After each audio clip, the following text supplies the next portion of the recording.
Hi, and welcome back to Football Made Simple. We're back with an in-game analysis of the La Liga encounter between Zinedine Zidane's Real Madrid and Garitano's Bilbao. Real needed the win to stretch out their lead at the top of La Liga to 7 points, although Barca have a game in hand. They managed to do just that, thanks to another crucial goal from Sergio Ramos, and the XG did indicate that Real should have won by more. But what tactics did Zidane use to achieve this? Let's take a look. A quick reminder of the formations, as the home team lined up in this 4-4-2. In response, Real used the following 4-3-3. Now, let's look at what Madrid looked to do when attacking with the ball. Real managed to have most of the ball, and that was because they looked to play out from the back, using their centre-backs. Sporadically throughout the match, Bilbao were fairly aggressive with their press, and the two teams did have a relatively similar passes per defensive action. Williams and Garcia would push high onto each centre-back, with another man potentially on Casemiro, and Real didn't look to split the centre-backs to build up with a back three and have the advantage. The combination of pressure on the centre-backs and the use of their cover shadows meant that it was very difficult to get the ball into any of the central midfielders, and as a result, Real rarely attacked through the centre.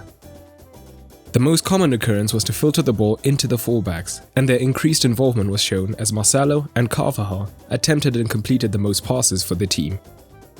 Bilbao's wingers could then press the fullbacks, but Real were fluid in how they dealt with this, using similar mechanisms on both sides. One midfielder could push higher to draw one of the pivots, whilst the other would keep an eye on Casemiro. Real's wide midfielder would then make himself an option in this inside channel. So if Bilbao's winger pressed the fullback, Real's midfielder could easily receive the ball on their turn and make the most of their 3 versus 2 advantage in the midfield. But Bilbao's primary concern was clogging any entry into zone 14, so their winger would tuck in narrow, and Real's fullback then had the space to find the man.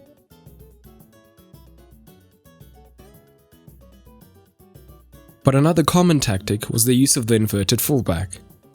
If the fullback tucked in here, it freed the midfielder to push higher between the fullback and centre-back, tying them both up, whilst the fullback would tie up Bilbao's winger, freeing Real's own wide man to drop deep to receive the ball. If Bilbao's fullback moved to press, then Real's midfielder would move into the wide space and receive the ball much more easily.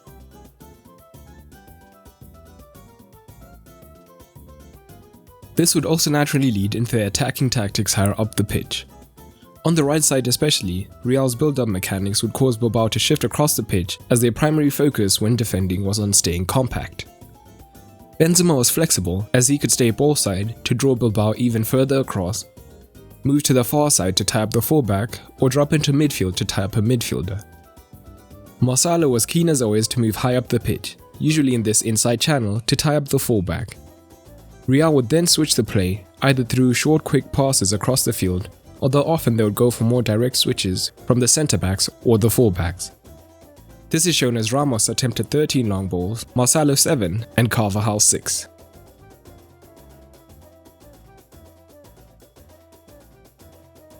From here, Real's main attacking ploy was simple, and either through the winger or the full-back they would try to get crosses into the box to be finished off. This was their main route for chance creation, and in fact 1.65 of their 2.9 XG came from 3 shots, all through headed opportunities. But Zidane will be concerned that in general Real struggled to create at all from the centre. He tried to change this in the second half with Asensio and Rodrigo playing much more central, whilst the fullbacks exclusively provided the width, but again, hardly any chances came from this. On the defensive end, Real was solid for the most part. They opted to press fairly high at times with their front 3, and as Bilbao staggered their pivots, Benzema often dropped deeper with the wingers pressing the centre-backs. Although Valverde at times could join the press to allow Benzema higher, whilst Casemiro and Modric formed a double pivot behind him.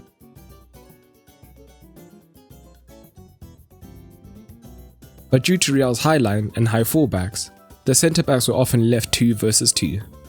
Inaki Williams in particular made runs behind Marcelo and got into good positions, which they were unable to capitalize on.